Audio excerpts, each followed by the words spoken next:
Saudara Wakil Presiden terpilih Gibran Rakabuming Raka memberi pesan untuk sang adik Kaisang Pangarep yang dikabarkan akan maju di Pilkada. Menurut Gibran, Kaisang bisa memutuskan mana yang terbaik.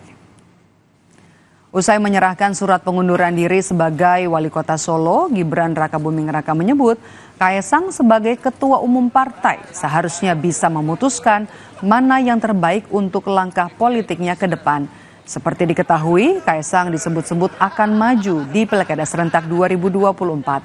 Ada dua provinsi yang kemungkinan akan dipilih Kaisang, yaitu di Jakarta dan di Jawa Tengah.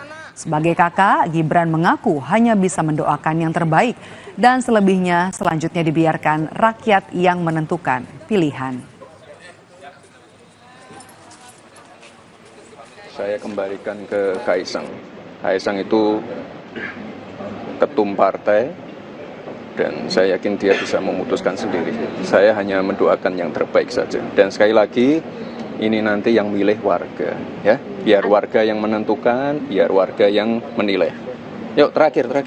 Antara dua wilayah tadi kan bilangnya Jateng dan Jakarta. Sekali lagi. Jakarta atau di Jawa Tengah? Kemarin kan sempat bilang jangan Jakarta lah, berarti Jateng. Sekali lagi. Yang menilai biar warga, yang memilih biar warga. Kita kembalikan lagi ke warga masyarakat Jateng dan juga DKI Jakarta.